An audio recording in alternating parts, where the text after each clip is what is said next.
There was a kid from Kansas that had a mystical experience under a Christmas tree. And through over 50 years of teaching and 50 books to his name, he would spend the rest of his life trying to show us that everyone and everything belongs. Now, in the sunset of his life, in his 80th year, with the world rapidly changing, Richard is fond of quoting St. Francis and saying, "I have done what was mine to do. Now you must do what is yours to do." So here we are as our beloved teacher, Father Richard Rohr, is stepping back, and we're sitting with these massive questions. If everything belongs, why does it have to hurt so bad? If everything belongs, why does the world seem so unjust sometimes? And what is our responsibility to help create a more just and loving reality where everyone really does belong? How do we live these teachings forward and apply them in an ever-evolving and increasingly messy world? In the coming seasons, we'll be moving through Richard's major books and teachings. But in this introductory season, we'll be setting the stage by focusing on guideposts for living the teachings forward. We'll introduce you to our expanding community and explore how, together, we are all striving to co-create a world where everyone and everything might actually belong. But first, today, we'll begin by paying Richard a visit. In planning this first season of the Everything Belongs podcast, we went through quite a few iterations. Each shift was a move in the right direction, even as we suspected we hadn't quite discovered the right destination. That is when it clicked in. How can this podcast reflect and form what Richard reflects in his teachings? It is not about right destination, but right direction. It is not about perfect articulation, but authentic, humble, and purposeful seeking. We decided the best way to begin Everything Belongs was to open the front door of the Center for Action and Contemplation and invite all of you in on the direction that the CAC is headed. We began with Father Richard Rohr. Like the rest of the world, the global pandemic changed how Richard taught and moved about his days. And like many organizations, all of us at the CAC began to work remotely. Once it became safe during the pandemic to do so, Mike and I began meeting with Richard weekly at his hermitage. We would first be greeted by his dog Opie, and then by Richard's laughter at Opie's relentless pursuit of getting yet another treat from Mike. Mike and I would settle in on the couch, and Richard in his recliner, soon to be joined by Opie on his lap. Seeing Richard, this internationally recognized spiritual teacher and author, at 80 years old, contently reclining with his dog, snuggling tight, it would be an understatement to say that he looks more relaxed. Of course, he says he is just leaning into his Enneagram 9 wing. But being around Richard these past few years, we have seen him ease into a transition of being. He has been releasing many of his active duties at the Center for Action and Contemplation, at the local parish, and in the living school. As he has released these duties, a new spaciousness has opened up. He still wistfully engages with interest on our personal lives, raises doubts and spiritual matters worth ruminating on, and is clear-eyed about injustices and woundings in our world. But his laugh is quicker, and his ears are more perked to listen a little more acutely to the subtle winds of the Spirit. If Richard hears these words, he'll say, "Oh, stop it." And I will, because Richard's gift is teaching, and he knows the best way to honor any teaching is not to put a teacher on a pedestal. They'll just fall off anyway, but to embody the truth of the teachings and live them forward as only you can in the unique context of your own daily life. We are inviting you to take a seat with us on Richard's couch in his hermitage, to hear the echoing church bells nearby, to listen to Opie's chortles as his eyes flutter towards sleep, to catch up with Richard on what the past few years have been like for him in this season of transition, the gifts and trials, and the directions unfolding before him. And as you can imagine, before any of us can spit out a word, Richard's eyes will get big with excitement, and he'll ask us, Well, what should we talk about today? From the Center for Action and Contemplation, I'm Mike Petro, I'm Paul Swanson. and this is Everything Belongs. So, Richard, we're very excited that not too long ago you turned 80. How does it feel to be a newly minted octogenarian?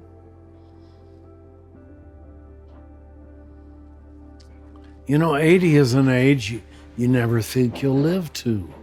So I'm still in the surprise days. I'm 80.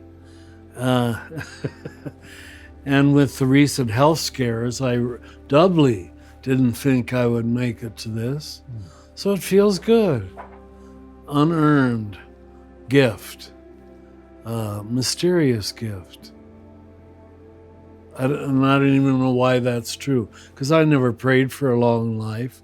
I never expected a long life, but it seems like, what does the Psalm say? 70 years, we live 70 years or 80 if we are strong. Well, I'm not strong, but I'm 80, so. Yeah. How did you celebrate your 80th birthday? What does one do to celebrate? Two men on the staff or helpers at the center took me for a road trip, took me on a road trip through Southern California. It initially started that we were going to make a contemplative retreat at the Big Sur Monastery. Then the storm closed it down, so we couldn't go there. And we found out how many friends we had in Southern California. It was just a delight. And my birthday hardly mattered. It was just, every day was more fun than the next. So it was traveling in a car with good mileage, so it didn't cost too much. It was a Prius. You guys got to throw that in. Yeah, right. I had to let you know. So, Richard, I think a lot of the folks who are listening would love to know, in your 80th year, what does a typical day in the life of Richard Rohr look like when you're not out having adventures on road trips? Well, I wake up around 6, naturally. Opie has learned my schedule now. If I don't start stirring to get up, he taps me. It's time to get up.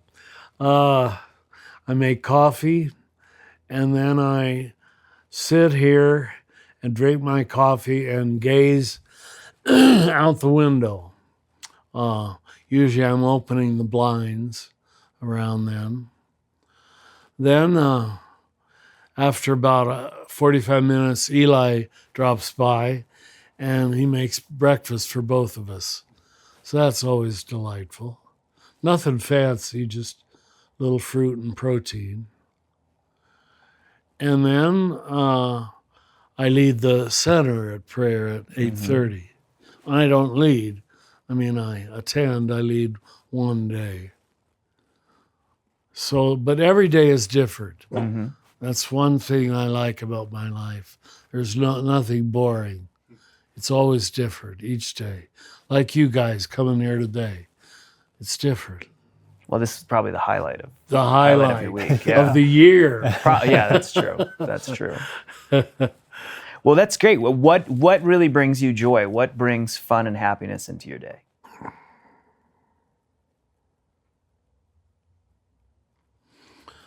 What brings fun and happiness? When I'm not urgent, when I'm not under a deadline, which most of my life was, and now I'm enjoying so-called retirement where I don't have many deadlines. And when I take advantage of that, see what the ego can do is create deadlines that aren't even needed. Like today, I said, those 3 guys are going to come today, and I better clean up the house because I know they'll criticize it. Yeah. So are you still waiting to clean it up? So I create little deadlines. But when there isn't, and I could really gaze, and gazing and praying and thinking are all the same thing now. Yeah. I think that's been the most interesting thing probably for us getting to be in conversation with you in the last few years is listening to you talk about your spiritual practice and how important gazing has become. Would you say a little bit more about that? Oh, sure. I realized that when my best prayer happened, and that's the best way to say it, I didn't do it, it happened. I was usually in the midst of a gaze, a sustained gaze. And I learned, you probably heard me, to distinguish the gaze from glaring, which is when I look at something judgmentally. Like us. Like you two, yes, you're getting a big glare. Or, what was the other G I used? Glancing. Glancing. Yeah. Just a non-caring looking at everything like you do from the window of a car as you're driving along. Much of our life is glaring and glancing, but not gazing. And that just, in a moment, it became clear in my backyard here underneath the cottonwood tree. And just sitting there gazing, no one to glare at, nothing passing by to glance at, I could enjoy a sustained gaze. And I just want to teach that to as many people as I can before I pass, so they'll know that prayer is something, well, no, it is essentially religious. But it is what we think of as religious. God always gets into such moments, but you don't always call it God. You just call it contentment, happiness, freedom, joy. And I think that's how God shows God's self. And that's so different than the way I was raised. It was all through moralisms. Really. That God showed himself through what he was demanding of you each minute. It was a moral matter, not a mystical matter. And now, why did it take my whole life to fully understand that it's all about how you see and how you enjoy, how you take it in, not what moral commandment are you following. Where you always fall short, by the way, because you'll think of a commandment that you're not fulfilling. Excuse me. I appreciate that so much for me because, my practice, I'm closing my eyes. And so often I've thought of practices trying to shut the world out. And your teaching on gazing has been really, really insightful. Oh, good. Eyes wide open. Yeah. Not eyes closed shut. Yeah. That's a different kind of prayer. You were saying it's an evolution at this part of your life. Just the simplicity and the clarity of that realization. I'm sure I was growing in it, but now it's so simple and so clear and so true that I know I don't have to prove this to people. I can't prove it to I just invite them, do it, and you'll see, you'll know what you need, whatever it is you need to know.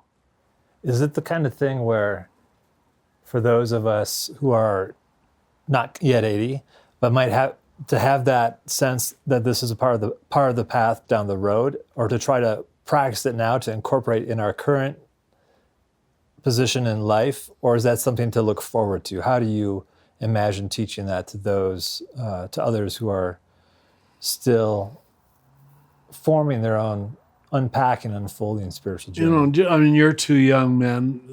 The fact that you've already responded to that tells me you're on the path already, or it wouldn't have spoken to you. You've seen that it's true. But great things can only be understood gradually in gradation. You don't get anything great all at once. You can't absorb it. And so this wonderful gift of time allows you to, oh, I thought I knew that, but I didn't till just now. It feels like that. Yeah. That's so, I appreciate that so much. And Good. we've talked about this, you're really, literally talking about gazing, opening my eyes to see that contemplation is deep listening and not deep ignoring, and deep, it literally is the long, loving look at the Good real. phraseology, Michael. Good. I want to ask, you talked about the gift of time, and for years, I imagine your whole life, you've been involved in the rhythm of the church, saying Mass, doing the hours. What has it been like to now not be offering homilies, not be going to the church to do the liturgy every day? Well, because of my Enneagram 1, I'm sorry to say, I first of all feel guilt. You're not a real priest anymore. You don't say Mass. You don't wear the garb very much. So it's first a feeling of, am I kidding myself? And I've just created a nice little life for myself in this beautiful little hut, which is much more than a hut. But so it's first of all fear that I'm fooling myself and making life too easy for myself. After that, it's wonderful. If I could get through the guilt. Yeah. The one always has to get through the guilt. You used to think you were a one, didn't you? Oh, that's right. You're not supposed to be in the room. Corey's not here. Pay no attention. He is not here. This happens on talk shows where they talk to the cameraman and no one knows who they're talking to. Did I answer your question, Michael? Yeah, Sorta? I love that notion. Well, and I love your honesty, for you to talk honest about the gift about of time and then also say, and still I have guilt. How do you wrestle with the guilt and let it go? Well, that has become easier and easier. That phrase struck me recently in Merton, the brutalities of our own will. He used words so well. And I realized as a young man, I think my will was brutal. It just, you may not do that. It was harsh, it was stern, it wasn't the voice of God. It was the voice of my German culture and seminary training and temperament. Too much will makes you brutal. We see this in, I won't mention names, but some of the reformers and some of the saints were just so brutal in their judgments of everything. And you said, God, I wouldn't like to live with him because it would be like living with my old self. And I had enough of that. It didn't make me kind. It didn't make me happy. I wonder if I smiled much. They said I did. They said I was always happy. I'm glad to hear that because I wasn't feeling that always inside.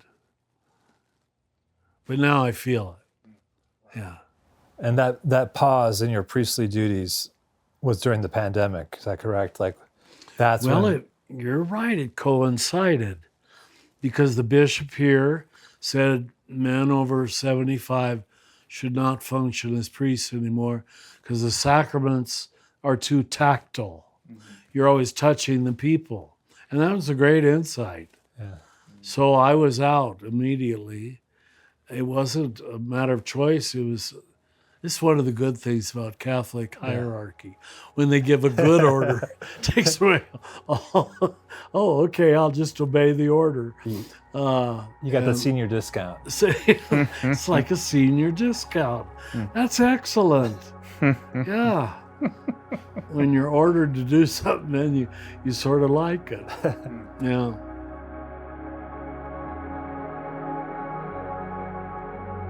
Everything Belongs will continue in a moment.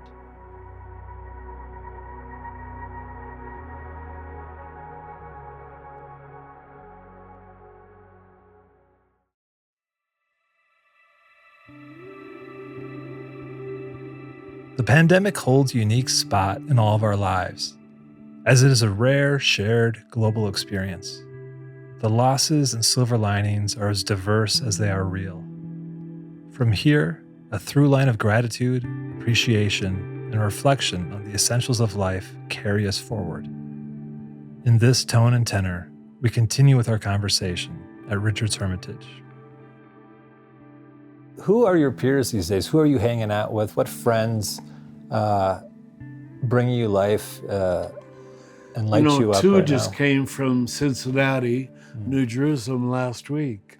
We went on a little road trip to Yakima, where I first was assigned.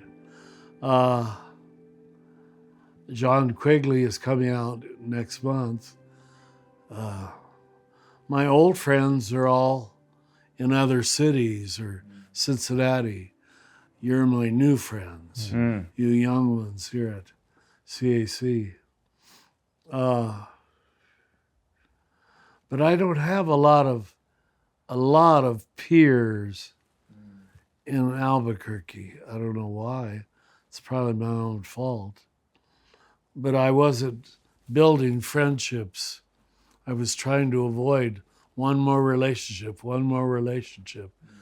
And there was some selfishness in that too, that I kept a lot of people in those 40-some years that I was on the road, including my first years out here. I tried to limit friendships just for survival. Right. I didn't know how I could be intimate, honest, truly friendly with that many people.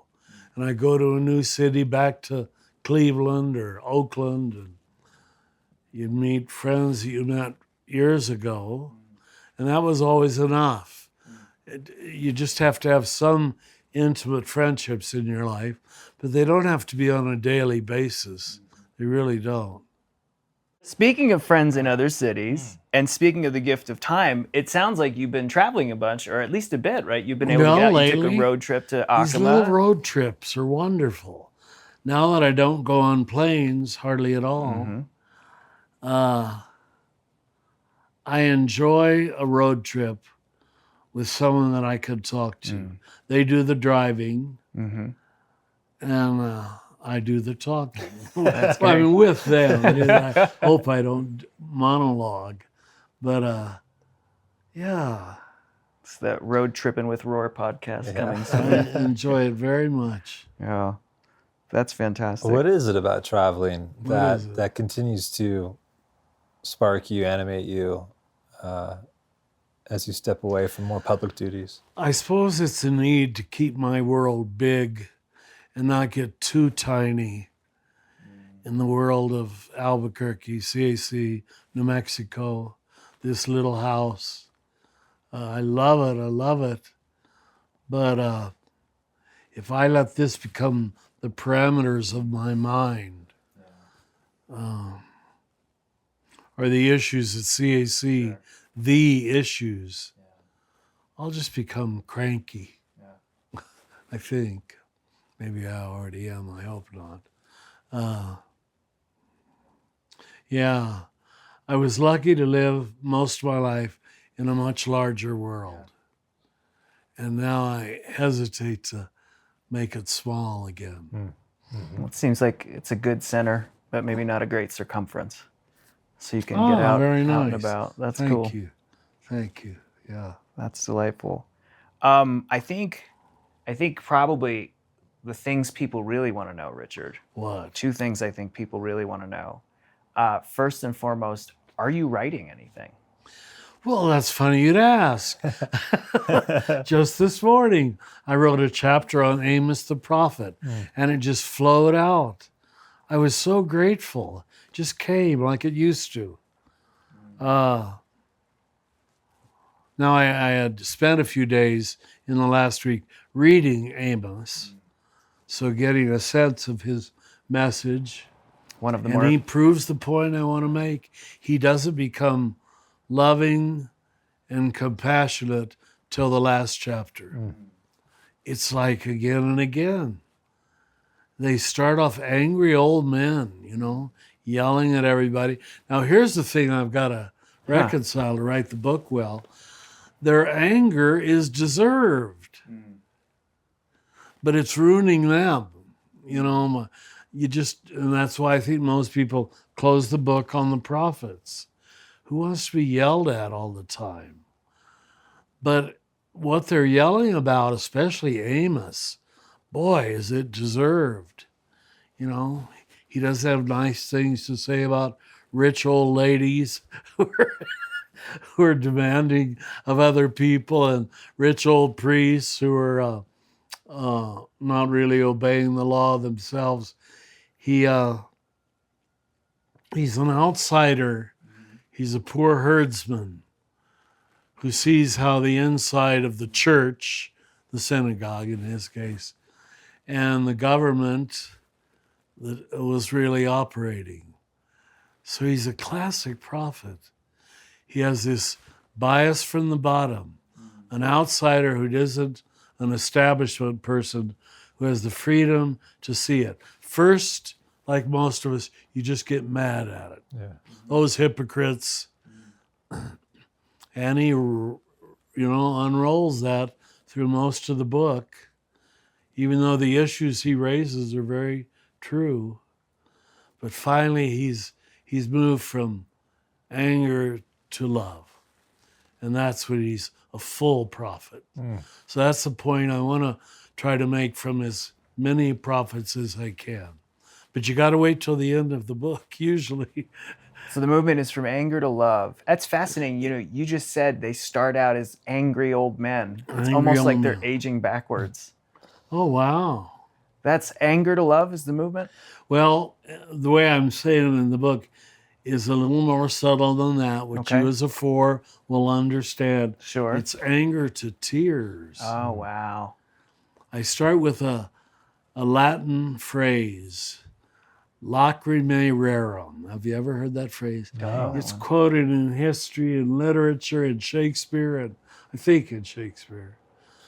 Lacrimae rerum, our professor went on and on about, of course he was a 4, Father Lucian. And lacrimae rerum means the tears of everything. Wow. Things have tears and things call forth tears. Wow. Oh, it's a rich concept. And that's why it's been quoted and requoted throughout history. It was just quoted, by, not surprisingly, Pope Francis. He quoted Lacrimae rerum. The world today demands tears.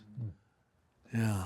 Wow. So part of what you're saying is that a prophet does not come into their fullness until they've recognized the tears within and speak out to the injustice that's causing those tears, but also the tears of the world are having an impact on those prophets. And finally soften them. Yes. Now what I got to do, and pray that I can do it, is hold on to the truth of the anger. Yeah. Well, that was our daily it's my daily meditation today, too, in fact. The truth of the anger, but the danger of the anger, or what isn't true about the anger. It's your apatheia. When you let it control you, you're not a help anymore. And that's why we have so many false prophets in America today, in the world today, who are angry. And you want to sit there and say, I agree with you, that deserves anger, but you're not a good messenger of it, because you're just making me more angry. You're feeding it. Yeah. By letting it become your ego. Yeah. I'm sorry. No. I don't want to cut you off. I was going to ask about this pattern of the prophet that you are noticing, this kind of like Benjamin Button of like going in reverse. Have you seen that pattern in your own life? This sense of... Oh, of course. Yeah. That's me. I mean, I listened to my early social justice sermons at New Jerusalem. Some of them just edged out of the room. I don't think we want to hear Richard today. He's on one of his tirades. But then they saw me come back from Latin America and Africa angry. And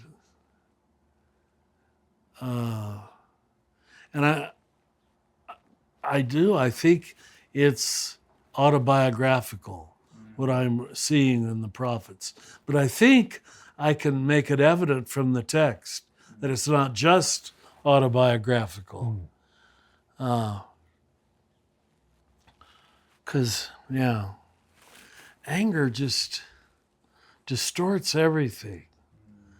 It makes you egocentric because it's my anger, my deserved anger, my right to this anger.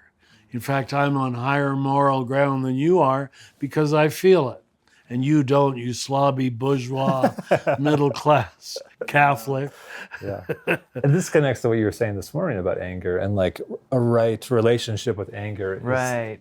Do you want to just, because Richard's mentioned apatheia and like Sure. the teaching you gave this morning, how does that integrate into this? Sure. So apatheia it's a concept that comes out of early Christian contemplative teaching. And it sounds like the word apathy. But it's not. It's not. It's not caring about what doesn't matter so that you can care about what does. That's such a good does. definition. Yeah, Thank you. So good. We just got to make you a teacher. I'll just wave out and you can wave in. I'm just content to point people to your stuff, Richard. It's such a gift in that when we think about strong emotions too, apatheia is not feeling things. It's not freedom from emotions. It's emotional freedom. It's letting our emotions be our teachers and our instructors without letting them utterly consume us. And the last thing we talked about was how one of our other teachers at the center, Jim Finley, talks about anger, and he says, so often we're trained to think that anger is violence, or anger is revenge, or anger is bad, when in reality, anger is a message, it's wisdom that a boundary has been violated, and that it's fuel to restore the boundary, which lines up with what you're saying about the path of the prophet. That's really, really profound. Here's where we really conflicted, most Jews and Christians. We largely presented God as an angry person. Yeah. This is a major conflict. Yeah. Well, if God could be angry, in fact, we were, I heard a woman yesterday, we're on TV. She says, I'm a God-fearing person. Yeah. And I just thought, no, what made her use that phrase? She's afraid of God and this is a virtue. God-fearing was a phrase people do use to mean a good person. You got to be afraid of God before you can be good. This distorts our entire moral system. And that's not an overstatement. Well, it's interesting because there was a point where, especially when I would read the Hebrew Bible, the emotions of God scared me and bothered me a lot. And I've come to a point, and this is a very Enneagram 4 thing, where I love reading about a divinity that expresses itself through emotions. That's very liberating to me. But being stuck in anger, that's a particular thing. Do you think it's because we are in that first part of the path of the prophet where because we're angry, all we can see is anger in the divine?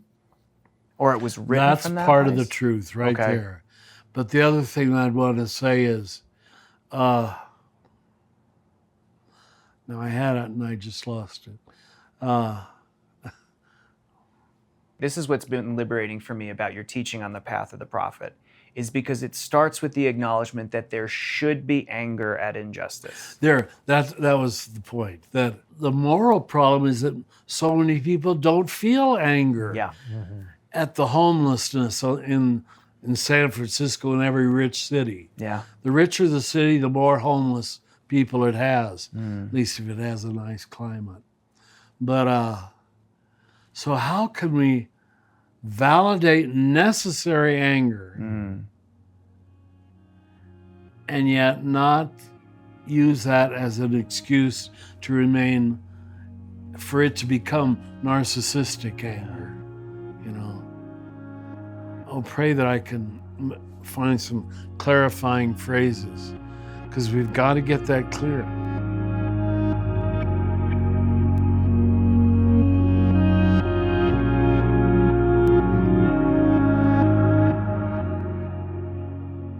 when you talk about in some of your writing and when you talk about the path of the prophet, the movement from anger to sadness, you said something one time where you said, anger is often disguised sadness. Oh, wow. And that was my big line on Grief Day. Oh, blew my mind.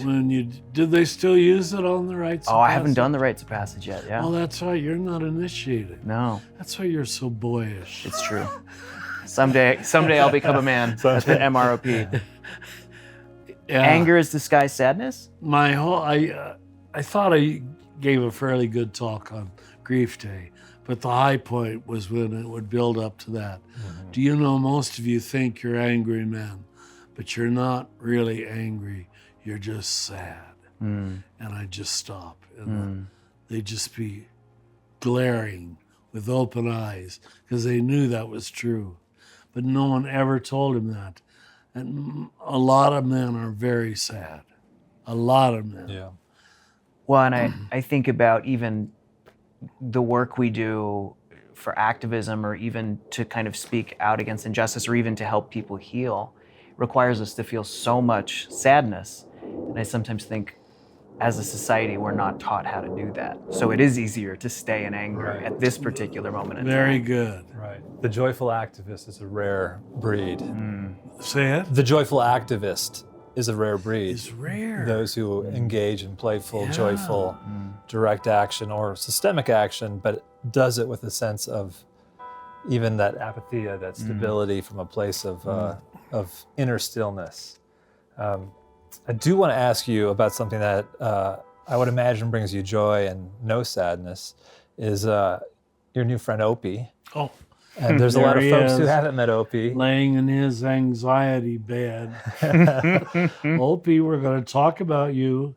Open your little eyes there. Looks pretty at peace to me. Yeah. Go ahead, Paul. What can you tell us about Opie? Who is Opie? And Opie is a dog I got at the rescue. I assume he's about 4 or 5 now. He's a Jack Russell Terrier mix. He isn't purebred. Sorry, I hope that doesn't insult you, Opie, but you're not purebred. You're a mutt, but we love you. Yeah. Well, he opened his eye and look at me. He gives me so much joy. He just, when I'm really taking myself too seriously, I look at any animal, not just him, but he's the concrete one. An animal takes me out of my human exaggerations and human everything to legitimate my basic animal nature, which used to be a put down.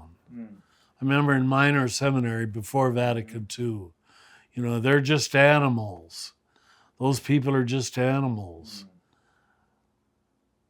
And I remember when I learned that anima means soul. So to call someone an animal is to mean they're ensouled. This is not an insult. And they carry their soul much purer than we do. Because we're all complicated with image and success and our looks and our health. But he just takes every day as it comes. He would change everything in the middle of the night if I wanted to get up at 3 o'clock. Let's go. Wherever you are, I want to be. Isn't that how we should relate to God? Wherever you are, I want to be. Well, Opie is that way with me. That's delightful. No. That is delightful. The last 10 years of your life have been a pretty incredible journey, just thinking about the Living School started 10 years ago. Your Universal Christ, Falling Upward came about 10 years ago. To Universal Christ came out not that long ago. You've hung out with the Pope. Who was elected 10 years ago. Who was elected 10 years ago. And then you've gradually released some of your active duties at the CAC. Are there any words or images that come to mind as a way to describe this arc in your life from 70 to 80 through all these kind of transitions and growth opportunities? The more I like people, the more I tease them. And I think it reflects just, I realized so much that I worried about in my younger years. Is it worth all that worry? I'm much more lighthearted. Just see the humor in everything. The silliness of everything. Yeah. It's also silly. Why, why do we get upset about it when it's going to change next month? And it's my only outlet from our terrible politics, our terrible treatment of the earth. If I concentrate on it, I'm in trouble. So I've got to, here's the same issue again. I've got to know it. I watched 2 wonderful shows yesterday on people trying to save the earth. And it was so beautiful. These smart people. It's really making me appreciate science. Scientists are searching for truth to save this planet, to catch carbon, for example. And I used to look to clergymen for great truth. These 2 shows I saw yesterday, right now I think I'm going to look to scientists for great truth. Because they are intent on finding, how to catch carbon. Yeah. And the creative ways, there was a whole hour on catching carbon. How can we bury it? How can we, it was just beautiful. And most of all of them that I can remember were happy people because they were doing something that was going to make a difference for humanity. In my opinion, they were loving God by loving reality as it is and loving humanity. We want to help the next generation. They kept saying, I don't want my kids to grow up knowing what I know about what we've done to this planet. I appreciate that. It's really beautiful. It's real for me right now. I will take scientific truth, forgive me, over most clergy truth. Well, and I appreciate too that looking at reality comes with responsibility, right? If we see what's really there, I appreciate that, Richard. That's beautiful. That's beautiful. Well, these people were mostly middle-aged, but taking responsibility, not just complaining about the rich or oil, but here's the situation, here are the numbers, what are we going to do about it? And they're finding things to do about it. I'm not smart enough to repeat the science to you, but it was very impressive that you can capture carbon and shoot it down into the earth. They showed pictures of it being shot down. We've only begun to undo the damage of the last 100 years, but everybody's starting at a different place and learning to save the earth. Well, what do we call Jesus? The Savior of the world. The Savior of the world is taking on a different character right now because it really needs saving. I remember young people saying to me when I was first ordained, well, I don't know why I need saving. And I sort of had to agree with them. They seem like okay people, What am I being saved from? We just weren't sure we needed saving. But the earth, if you're looking, you can't deny it. What a metaphor, too, of just the sins of the fathers and of the present that have gone out into the carbon. And now we have to deal with that regardless of how you contributed to it or not. It's now our problem and also future generations. How do we be responsible for the goodness of the earth, for the goodness of one another, and not be like, well, I'm out of here before this is going to really hit us. But sincerely care about your children and grandchildren. This phrase is probably being overused now, but I hear it on a new level. We're tired of thoughts and prayers. And prayers. We're sending you our thoughts and prayers. There's a whole bunch of scientists now who have moved beyond thoughts and prayers. And I'm not against thinking, and I'm not against prayer. But to to write it off as that. And I'm afraid people of faith do that way too easily. Let's tell God about it and forget about it ourselves. That's so profound. And I love what you just said there about thinking about, use that biblical phrase, the sins of the previous generation. And we think about just sort of the inherited responsibility to carry on the work that's handed to us. And I can't help but wonder, as we sit at this moment, and you're sort of, handing some responsibility to the CAC. And also, I love, as we're talking about ecology and science, one of the things I love about the new dean of the Center for Action and Contemplation, Brian McLaren, is that he does bring a lot of ecology and science into his teaching. He's much better educated than I am.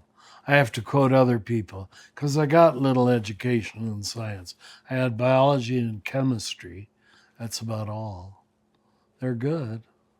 Well, Richard, what are you most excited about? And how does it feel to see this transition to Brian stepping into the role of dean and to see Dr. Barbara Holmes and James Finley and the team here at the center sort of carrying that work forward? Great excitement. My job now is how can I back them up, encourage them, but I don't have to take the lead in saying it because I know they'll say it better and for now. I mean, 10 years ago, news is already old news. We've got to talk to right now, which is what I was learning from Amos this morning. He dealt with his probably just 10 to 20 year period of what he saw happening, and he addressed his prophecy to that. Right. We've got to do the same thing with our lifetime. I appreciate, Richard, there's so much bad news. There's so much challenge facing people alive on the world right now. And I appreciate hearing you seeing all that and acknowledging it and somehow holding it with joy and hope, it seems. It really does seem like you've made that transition to the path of the prophet. I like your continued use of the word appreciate. An appreciator is a contemplative. In fact, you become an all-day appreciator. Nice. Yeah, of little things, of everything. So keep using it. Right on. Keep appreciating. It's such a gift for us to get to spend time with you. It's such a gift for us to let people get a sneak peek of what it's like to spend time with you and where you're at this point in your life. I think the last thing we would want to ask you is, would you offer a prayer for us and the listeners and everyone who wants to live your teachings forward? Right here. Yeah, let's do it. Right now. All right. God of everything, no exception. Everything we've ever looked at has come forth from you. You've thrown us into this jumble, and we're slowly learning that you love it all. You forgive it all. You heal it all. You accept it all. You allow it all. May we be your sons and daughters and do the same. Amen.